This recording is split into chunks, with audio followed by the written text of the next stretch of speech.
Hello everyone, a warm good morning to all of you. Would like to our this session of YouTube channel. Hope you all are good. So with the continuation of our the systematic way of preparation of Indian polity, as you know that we are in a series of continuation 3 day question practice and 3 day concept practice, and this is the day in which we are going to cover the concept with respect to all important judicial doctrine of Indian polity for SSB and PGT. If you analyze your previous year paper, so many questions are from important judicial doctrine. So guys, with the help of the previous year questions and with the help of the due syllabus as mentioned in our SSB website, we will try to cover the important the concept and how it's important in current society. What would be the appropriate questions in our 2024 SSB examination, which is going to be held in the very due date. Okay, so on this note, would like to switch the previous year questions. Okay, so let's start guys. So previous year questions, you can see here, the perspectives of overruling is a prominent judicial pronouncement by the apex court in the case of, as we all know the answer of this question, we have already solved. The answer is like basically option B, Goloknath versus State of Punjab. So guys, if this kind of question will come in our examination, how we will attempt these questions? So for that, a proper orientation required, and as I have discussed with you in the last video, the first I will provide a expected questions, a comprehensive questions, and on that basis I will try to cover the theory. So that is how the objective and the, we can say that, a unique strategy to cover any topics for the examination oriented. So guys, let's move the answer of this question, option B. Okay, B is answer. Next question, the doctrine of the pith and substance related to, this was your 2023 December SSB. If you appear the paper, you know, or you can check out. So pith and substance related to what? Importance of directive principles, judicial supremacy in India, legislative competency between the union and states, the constitutional legacy given in the preamble. So what is the answer? I will tell the answer and you also know the guys. But the thing is that this question, if asked, as already asked, all of us surprised by seeing this question. How we will cover that things come to mind, and lot of students come to me and ask that how one should approach these questions. So these are the number of questions from the topics of the judicial doctrine of Indian polity is coming in our examination. So this is the topic which is also new for me. I have not covered during my preparation of UGC net, and these kind of questions are not asked there. But the thing is that in SSB, the examiner are quite interesting to ask about that thing. So be it your 2021, 2016 or 2023, so this kind of question regularly coming in our examination. So without delay, we like to switch our main things. So what I will cover in this session, these are the constitutional interpretation of judiciary. We will cover that what is the basic structure of doctrine, separation of the power, the pith and substance, okay, the incidental and ancillary power, the severability, the eclipse, the territorial noxes, the colorful legislations, doctrine of the pleas, doctrine of the pleasure, doctrine of the harmonious construction, doctrine of the occupied field, and doctrine of the perspectives overlaying. So these all the things which I am going to discuss with you, and it's very very important from the exam point of view. So guys, so before starting this lecture, I would like to request to all of you, kindly do subscribe my channel if you are new to the channel, or if you like my effort, do share with your friend. They will also get benefit out of it.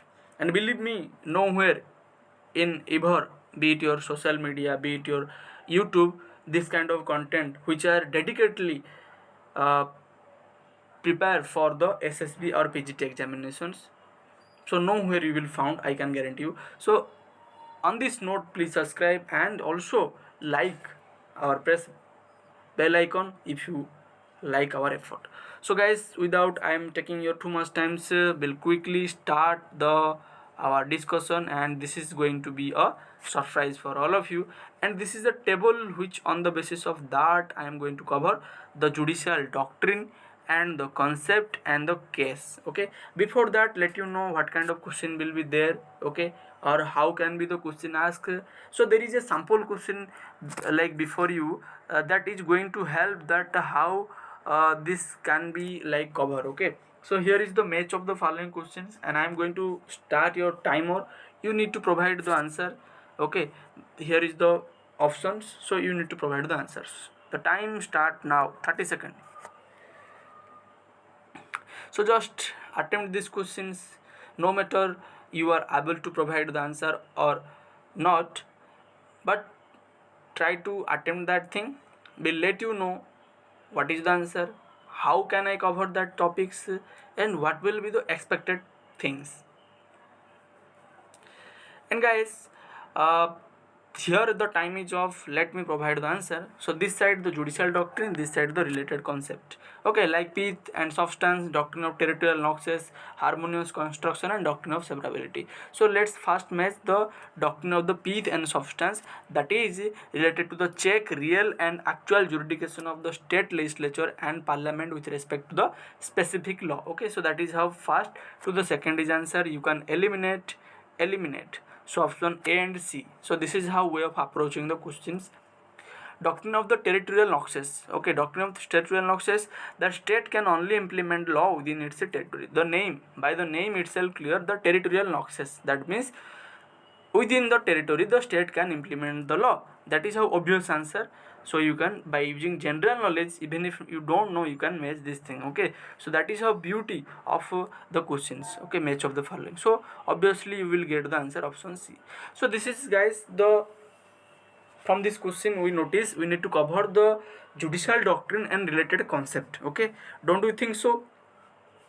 So that is the first thing. And second thing, we will cover the judicial doctrine and the prominent the case. Okay, as they ask the questions the cases. Okay, judicial doctrine and cases, the two things we need to cover, and that is the main objective, and nothing is going to ask from these things. Okay, in our examinations with respect to these topics. So guys, without delay, let's start. So this is the table which I am going to share with you, and it's very very important from the exam point of view. So let's start. The first basic structure. Okay, so first basic structure means what? It is the substance provisions of Indian constitutions cannot abrogate by the parliament under article 368. So what is basic structure? So nowhere in our constitution the concept of basic structure was mentioned. Okay, is mentioned. And even if the Supreme Court clearly did not define the concept of the basic structure, it is a guys dynamic concept, and it evolve with the time to time. Okay, with the evolve the times, and it is the first case, the Kesanand Bharati case, basically present the concept of basic structure doctrine. Okay, what is the basic structure and doctrine? That when we talks about judiciary and the parliament, or say for example your state legislature, it is obvious that the legislature will make the law, and the judiciary basically try to review that law for maintenance of the social order and the justice or basically interpret the constitutions. As we all know, why I am telling this thing, for presenting the background of the basic structure. So here, when we talk about the power of the parliament, so the parliament can make the laws, and question arise, does each parliament can also amendment the fundamental rights? So that is how the questions. The question is that each parliament can amended the fundamental rights. That is how questions. And when it come to the Supreme Court, the Supreme Court, Honorable Supreme Court, argue that yes, the parliament can amended the fundamental right under Article 368. Don't you think so? Under Article 368, the parliament can amended the fundamental rights. But the Supreme Court at the same time also highlighted that it should not be abrogate the basic structures. And what is the basic structure? According to the Supreme Court, the basic structure, like the concept like fundamental rights, secularism, federalism, and judicial review. Okay, the judicial review. So these are the basic structure concept given by the Keswanand Bharati case, that the basic structure is a dynamic concept and it is evolved in the basically time to times. Okay, although the parliament has the power to amend the constitution, but it should not be amended the basic structure of the constitution. Say for example, in you have a building and your foundation of your home or building is the like the so called pillar.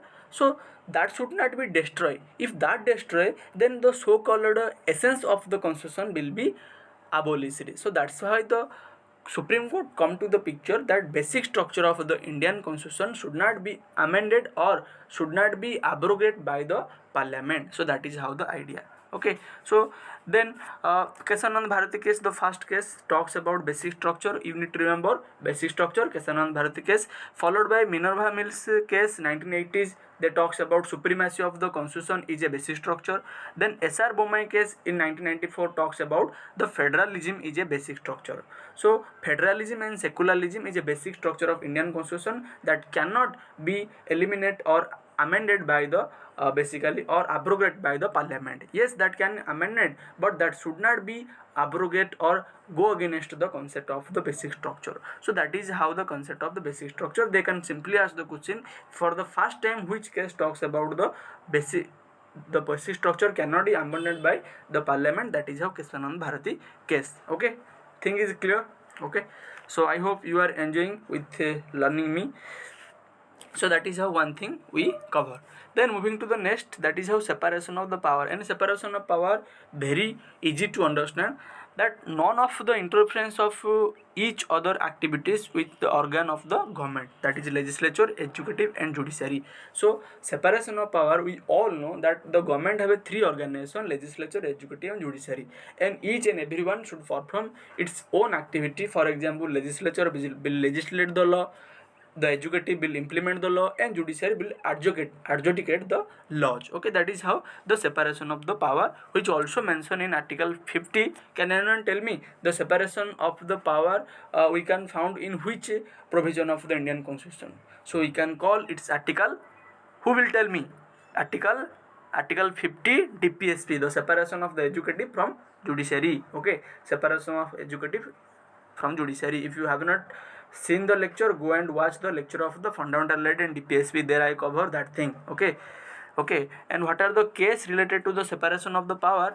Before that, I will ask you, so who for the first time coined the term separation of the power? This is your homework questions, and I will hope from each and everyone that you must provide the answer in comment section if you really want to make video from my side in upcoming future. Otherwise, I will not also respond your message whenever you will message me. So this is your rule for my side. Okay, separation of power given by whom? The case which related to the separation power in India, Indira Nehru Gandhi versus Rajnarayan 1975. So guys, why I am presenting this thing here? Okay, we all know separation of power, but thing is that they can ask the question which case related to the separation of power. You need to remember Indira Nehru Gandhi versus Rajnarayan 1975. Okay, we cover the separation of power. That's done. Then moving to the next, teeth and substance, and it's very very important, and people are like surprised with this type of concept, but I am here, don't worry. Okay, I am here, don't worry. So pith and substance deal with a legitimate and actual jurisdiction of the state legislature and the parliament with respect to legislations, okay, with respect to specific legislation. So when we talks about the law, which law is considered by the considered as legitimate, uh, whether it is by state legislature or the parliament, okay. So pith and substance, when there is a conflict between the center and union, okay, when there is a conflict between the center and union with respect to specific law, okay, if you okay, okay, so specific law, then we use the doctrine, the pith and substance. Here the means is pith means like the true, okay, pith means a true, then substance means what, substance means what, that is how like main subject, or we can say that the it's potential in nature, or the main things, that is how substantial in nature, okay. And to judge that who will be considered legitimate with respect to specific law, whether state legislature or the central legislature, that is parliament, the pith and substance is used. For example, center and the state has a conflict with respect to the law of education. Law of education, as we all know, it's a part of your concurrent list under 42nd Constitutional Amendment Act. Here, to judge the conflict between the center and the state, the pith and substance will be uh, introduced, okay, for checking the competency of the state legislature and the parliament. I can give an example to you, that in West Bengal, CBI, Central Bureau of Investigation, CBI are looking to check the law which is comes under the state legislatures. So here the West Bengal government went to the parliament, went to the Supreme Court and filed a case against the center, okay, against the center, and there the application of the pith and substance basically came to picture. When the central authority interferes the law mentioned in the your state list or the state subject, there basically conflict arise, and to check out that pith and substance basically came to picture to interpret that who is the competent to make rule or regulation with respect to specific area or subject. So that is how the important things. That's why I'm always told you that you have to also touch yourself with the recent current things happening, because from there you can develop a rational understanding with respect to Indian politics, because Indian politics is a dynamic topics, okay. Like I can provide a case that recently West Bengal government versus Central Union of India have a case with respect to the interference of CBI in the state law. So that is how pith and substance the come to picture. So that kind of thing you need to develop in yourself, then the exam is going to be very easy for you, okay.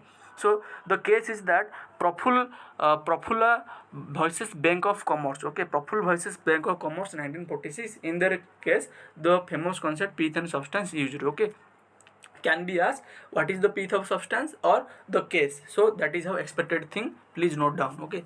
I hope you must have making your short note from this video only, okay, because at the last moment of your examination you are going to revise that thing, okay. I am not going to provide the concept in the last moment, okay. For that I am taking the class, okay. So that's why you very serious about that thing. So next concept, the incidental and ancillary power. What is incidental and ancillary power? Unlike the doctrine of the pith and substance, it deals with the supplementary matter related to the main subject. For example, under Article 262, the Parliament can make a correlated act with respect to the interstate river water disputes. Okay, here is the concept came to picture. So as we discuss in the pith and substance, so the pith and substance talks about the clear cut division of the power between the center and the states, who will rule under which area. That is how pith and substance. But on certain things, the parliament can or central government can interference the state related activity or the law which comes under the state jurisdiction. For example, Article 262. Okay, Article 262 that talks about the parliament can make a law with respect to interstate river dispute. That is how interstate river dispute tribunal we call, okay, interstate river dispute tribunal, okay.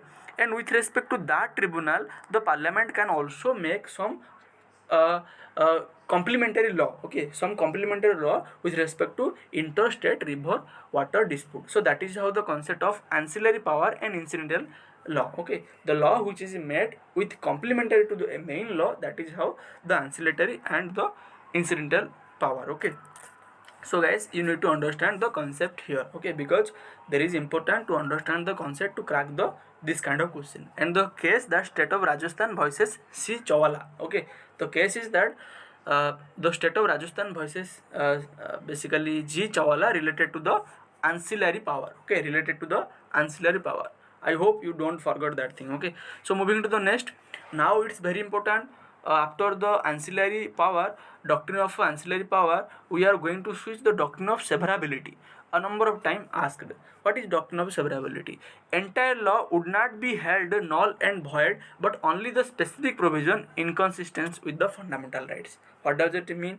For example, guys, for example, there is a law, there is a law, okay, a law have a around 12 provisions, okay, provision A, provision 2, provision 3, provision 4 and different things, okay. If the provision 1, 2, 3 is violate the fundamental rights or go against the fundamental rights, then only this provision will consider null and void. And how many provision rest out of the 3 provision, how many provision rest in the 12 provision? There are still left your around how many provision? 9 provisions, okay. And this 9 provision will consider what? Not null and void, it will consider enforceable or active in nature. So that is how doctrine of the severability. Within a law there are different provision, and within that the provision which is violate the fundamental right, that only declare null and void, and the rest of the several provision will be considered active, okay. I will give again another example with respect to West Bengal. There is a case in West Bengal that recently what happened, guys, basically High Court provide a judgment in which the around the 24,000 teaching and non-teaching post in school declare null and void, okay. So which was recorded in 2016, okay, declare null and void around 24,000 post for teaching and non-teaching in the school of the West Bengals, okay, High Court. But the Supreme Court highlighted that your West Bengal government went to the Supreme Court, okay, and Supreme Court provided a judgment recently, last date, okay, the day before yesterday, provided a judgment that all the 24,000 requirement is not going to be null and void, or it is not going to be eliminated. Only those requirement based on the case scam, okay, bribery, that can only be declared basically null and void, or the basically were eliminated. So that is how the concept of the doctrine of the severability, okay. Here we see there is how the problem which violate the basically our fundamental right, but all the things is not violate, only the specific things, and those specific things should be declared null and void. So that is how the thing concept of the doctrine of severability, okay. I hope you are enjoying this kind of example, and you should develop that thing within your basically the domain, okay, because being a lecture you should be take into consider, okay, that is the idea. And the case, the A.K. Gopalan versus State of Madras 1950, okay, A.K. Gopalan versus State of Madras 1950 related to the doctrine of the severability, okay, very very important.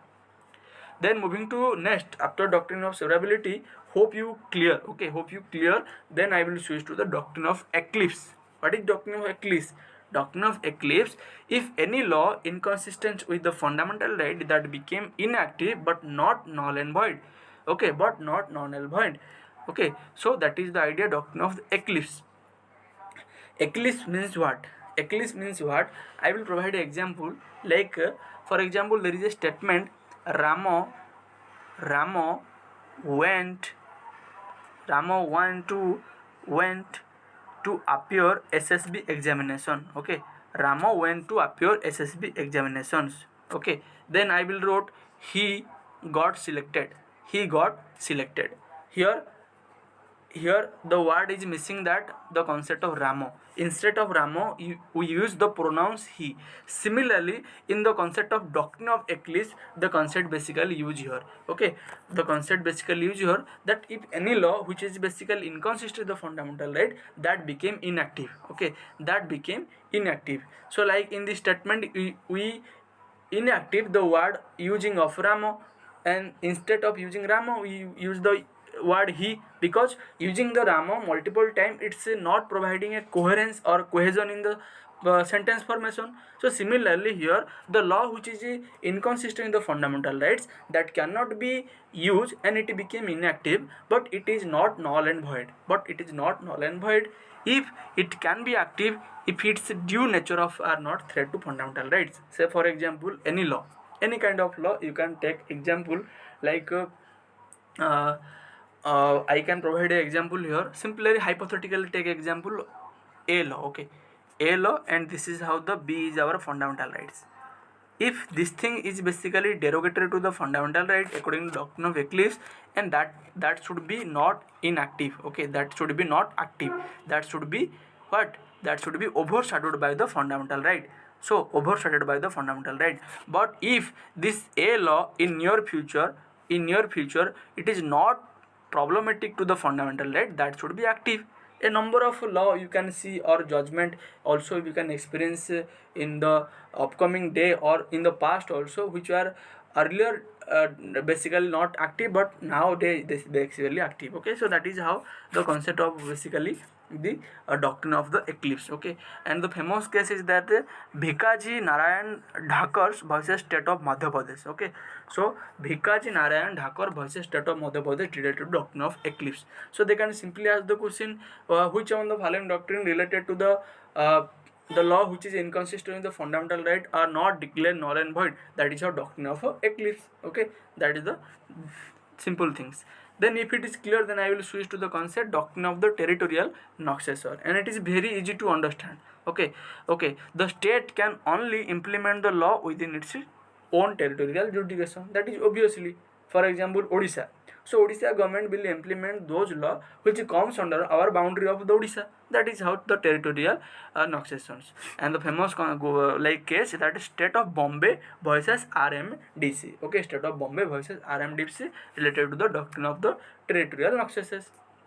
So it's very easy. Then moving to the next, doctrine of the pleasure, also very easy to understand, that certain constitutional post is not fixed tenure but pleasure of the authority. For example, governor hold the office during the pleasure of the president. So like for example, the post of governor, the post of the chief minister, so there is no fixed tenure. They hold the office during the pleasure of the certain authority, like governor hold the office during the pleasure of the president. So that is how the doctrine of the pleasure. Okay, that is how the very simple concept. Then moving to the next, the doctrine of the harmonious constructions, and I personally believe this can be asked in your examination, because right now the interpretation of this concept are very much in the news. Okay, doctrine of the harmonious constructions. The doctrine of harmonious construction talks about either provision of the constitution should not be prevail over any other of the provisions of the constitution. Say for example, if I talk about, when we talk about DPSP and fundamental right, DPSP and fundamental rights, so in most of times in court it argue that who is the prevail over whom. Okay, who is prevail over whom, or who is the superior to the other. So according to the doctrine of harmonious construction, believe that each and every provision, be it your DPS, be it your fundamental rights, they should not be basically contrast to each others or stand against each other, but they should be supplementary to each other. Okay, and doctrine of harmonious construction argue that, for example, your fundamental right and DPSP, how can be a harmonious maintain between the two concepts. So here come to a point that both are important. Okay, both are complementary to each other, they are not against to each other. One is talk about political democracy and another one is talk about economic democracy. And without economic, one cannot basically exercise their right of political democracy or right to vote. Say for example, if any people, those have not able to like a one day meal, don't you think so he can exercise his voting rights, his or her voting right independently? No. Even if someone will provide a one bottle of alcohol, they can simply influence by this kind of things. So that's why the each and every provision in our constitution are not contradictory to each other or not superior inferior, they both are complemented to each other. That is how the doctrine of the harmonious constructions. Okay, very very important. For example, DPSP and fundamental rights should treat equal foot. Okay, that is how the idea. Then last not the least, that is how perspectives of overruling. Perspectives of overruling talks about it contrast with the retrospective rule. Okay, judiciary can overrule any previous rule in light of effective judiciary tool. So here the concept is that judiciary can also go against the previous judgment. Okay, judiciary can also go against the previous judgment. Okay, so when the electoral bond was introduced in the year of 2017, so a lot of case was filed before the Supreme Court, and Supreme Court declared that the electoral bond is not derogatory to the fundamental rights. But recently in 2000 year basically 2024, judiciary declared that the electoral bond is declared null and void because it is violate the fundamental rights. That means that is how perspectives of overruling. Okay, the judiciary can also go against its previous rule. That is how perspectives of overruling.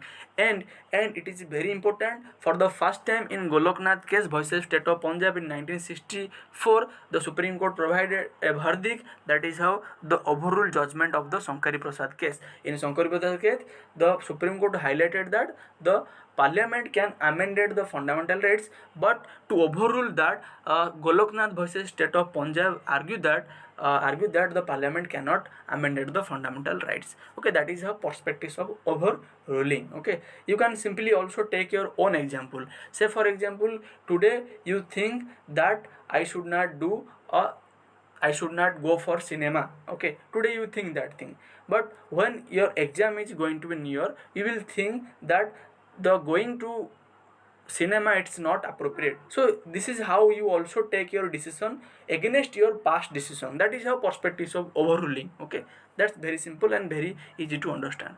Okay, and guys, with this note, I come to end the lecture of the all about the judicial doctrine of Indian polity for SSB and PGT, exclusively for SSB and PGT.